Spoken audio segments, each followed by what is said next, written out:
एक महत्त्वाची बातमी आहे। राज्याचे मुख्यमंत्री देवेंद्र फडणवीस यांच्या आईसंदर्भात जरांगेंनी विधान केल्यावर भाजपने जरांगेंवर चांगलंच तोंडसुख घेतलेलं आहे। यावर आता खुद्द मुख्यमंत्री देवेंद्र फडणवीसांनी भाष्य केलं आणि जरांगेंना उत्तर दिलं।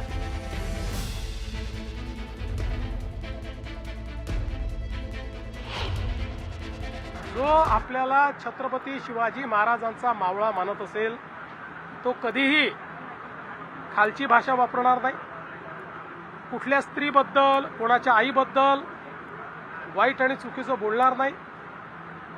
आणि खरं तर त्या संदर्भात मी प्रतिक्रिया द्यावी हे मला योग्यही वाटत नाही। प्रत्येकाचं बोलणं त्यांना लखलाभ। माझ्या पाठीशी आईचा आशीर्वाद, माझ्या पाठीशी अंबाबाईचा आशीर्वाद, माझ्या पाठीशी आई भवानीचा आशीर्वाद आणि माझ्या पाठीशी या ठिकाणी संपूर्ण महाराष्ट्रातल्या जनतेचा आशीर्वाद। आता आपण वेगवान स्वरूपातल्या बातम्या बघणार आहोत। राज्यातील मुस्लिम खाटीक समाजाला एससीचं आरक्षण मिळवण्याकरता प्रयत्न करणार असल्याचं भाजपचे मुस्लिम खाटीक समाजाचे नेते अराफात शेख यांनी सांगितलं। मुंबईमध्ये होणाऱ्या खाटीक समाजाच्या मेळाव्यात सीएम फडणवीसांकडे ही मागणी करणार असल्याचं ते म्हणाले।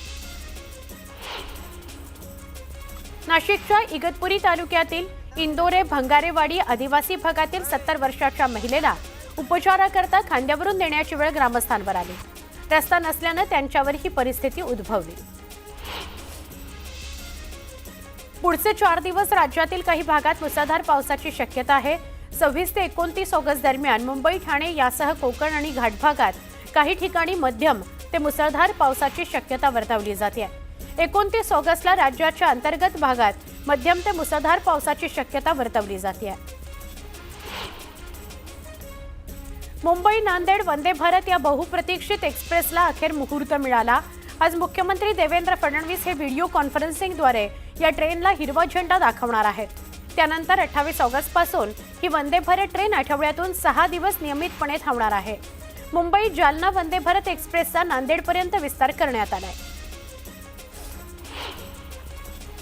राज्य सरकारने गणेशोत्सवामुळे शासकीय कर्मचाऱ्यांचं वेतन 26 ऑगस्ट पूर्वी करण्याचे आदेश दिले। त्याचवेळी इतर मागास बहुजन कल्याण विभागांतर्गत विमुक्त जाती, भटक्या जमाती या विद्यार्थ्यांसाठीच्या आश्रमशाळेतील शिक्षक आणि शिक्षकेतर कर्मचाऱ्यांचं जुलैचंच वेतन अदा केलं नसल्याची धक्कादायक माहिती समोर आली आहे। राज्यातील 975 आश्रमशाळांमधील तब्बल 14,000 कर्मचारी जुलैच्या वेतनापासूनच वंचित असल्याचा दावा प्रहार शिक्षक संघटनेनं केला आहे। सातारा जिल्ह्याच्या पश्चिम भागात पावसाला पुन्हा सुरुवात झाली आहे। धरण पाणलोट क्षेत्रात चांगली हजेरी लागते आहे, त्यामुळे धरणात पाण्याची आवक वाढली आहे। कोयना धरणातील पाणीसाठाही 101 टीएमसीवर गेलाय। कोयनेचे दरवाजे 1 वरून 2 फुटांपर्यंत वर घेऊन विसर्ग जास्त करण्यात आलेला आहे, वाढवण्यात आलेला आहे। तर खडकवासला धरणातून पुन्हा विसर्ग वाढवण्यात आलाय। पुन्हा वाढलेल्या पावसामुळे खडकवासला प्रकल्पातील धरणांमध्ये पाणीसाठा झपाट्याने वाढतोय।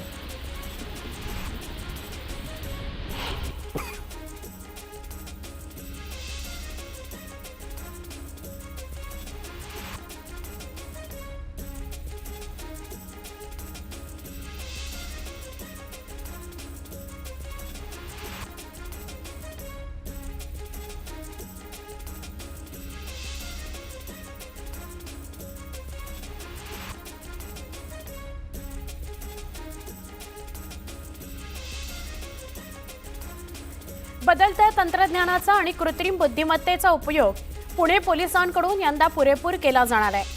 गणेशोत्सवादरम्यान गर्दीचं व्यवस्थापन हे वेगवेगळ्या एआय साधनांच्या मदतीने केलं जाणार आहे। राज्यातील अंशतः अनुदानित शाळांवरील 52,273 शिक्षक शिक्षकेतर कर्मचाऱ्यांकरता 1 ऑगस्ट पासून टप्पा अनुदान मंजूर करण्यात आलंय। 2024-25च्या संच मान्यतेनुसार पटसंख्या आणि शिक्षक शिक्षकेतर कर्मचाऱ्यांची पदं ग्राह्य धरली जाणार आहेत। पटसंख्या कमी झाल्यास पदं कमी करण्यात येणार असून ते अधिकार शिक्षण संचालकांना असणार आहेत। राज्य निवडणूक आयोगानं पुणे महापालिकेची प्रारूप प्रभाग रचना जाहीर केल्यानंतर त्यावर राजकीय पक्षांनी नाराजी नोंदवली। सामान्य नागरिकांकडूनही हरकती नोंदवायला सुरुवात झालेली आहे। महापालिकेकडे आतापर्यंत 161 हरकती नोंदवल्या गेलेल्या आहेत। पुण्यामध्ये गोरक्षकांकडून सदाभाऊ खोत यांना धक्काबुक्की करण्यात आली। पुण्यातील द्वारकाधीश गोशाळेजवळ ही घटना घडली। सदाभाऊ खोत यांनी गोरक्षकांबद्दल एक वक्तव्य केलं आणि त्यानंतर आक्रमक होत गोरक्षकांनी त्यांना धक्काबुक्की केल्याचा प्रकार घडला। गणेशोत्सवाकरता कोकणच्या दिशेनं रात्री हजारो वाहनं रवाना झाली। रात्रभर हजारो एसटी बसेस, खासगी वाहनं यांची रेलचेल होती। दरम्यान यावेळी वाहतूक सुरळीत होती। यामध्ये पोलिसांनी योग्य भूमिका बजावली आहे। राष्ट्रीय आरोग्य अभियान अंतर्गत कार्यरत कंत्राटी कर्मचाऱ्यांचं शासन सेवेत समायोजन करण्याबाबत 14 मार्च 2024 ला राज्य शासनानं निर्णय घेतला होता। परंतु 1.25 वर्ष उलटूनही या निर्णयाची अंमलबजावणी न झाल्यानं कर्मचाऱ्यांमध्ये प्रचंड नाराजी पसरली आहे। त्यामुळे कंत्राटी कर्मचाऱ्यांनी अखेर राज्यव्यापी कामबंद आंदोलन सुरू केले। भुसावळमध्ये अचानक आलेल्या पावसामुळे नागरिकांची तारांबळ उडाली। रस्त्यावरील फळ भाजीपाला विक्रेते, हरितालिकेची पूजा साहित्य विक्री करता आलेल्यांची दाणादाण उडाली।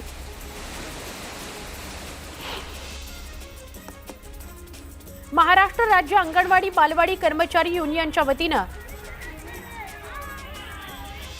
अंगणवाडी सेविका, मदतनीस तसंच बालवाडी कर्मचाऱ्यांनी आपल्या विविध प्रलंबित मागण्यांकरता जळगाव जिल्हा परिषद कार्यालयावर धडक मोर्चा काढला। या मोर्चामध्ये मोठ्या संख्येने महिला कर्मचारी सहभागी झाल्या होत्या। राष्ट्रीय आरोग्य अभियानाअंतर्गत कंत्राटी पद्धतीने काम करणाऱ्या कर्मचाऱ्यांनी आपल्या विविध मागण्यांकरता जळगाव जिल्हा परिषदेसमोर बेमुदत आंदोलनाला सुरुवात केली आहे। विविध प्रलंबित मागण्यांकरता कर्मचारी आक्रमक झालेले आहेत। मराठा आरक्षणाकरता मनोज जरांगेंनी चलो मुंबईचा नारा दिलाय। या आंदोलनाला पाठिंबा देण्याकरता कराडमधून हजारो मराठा बांधव मुंबईला जाण्याकरता निघाले आहेत। अहिल्यानगर जिल्ह्यातील सय्यद घोडेपीर या दर्ग्याच्या तोडफोडीनंतर सुरू असलेल्या घडामोडींना नवीन वळण मिळालंय। काही कार्यकर्त्यांनी जिल्हाधिकाऱ्यांना निवेदन देत रस्त्यावर असलेले दर्गे कायमस्वरूपी हटवावेत अशी मागणी केली आहे। मागणी मान्य न झाल्यास आंदोलन करण्याचा इशारा नेत्यांकडून दिला गेलाय। पुण्यात बंड गार्डन परिसरातल्या दुचाकीच्या सर्व्हिस सेंटरमध्ये भीषण आग लागली। या आगीत सर्व्हिस सेंटरमध्ये असणाऱ्या 60 दुचाकी जळून खाक झाल्या। आगीचं कारण अद्याप अस्पष्ट आहे।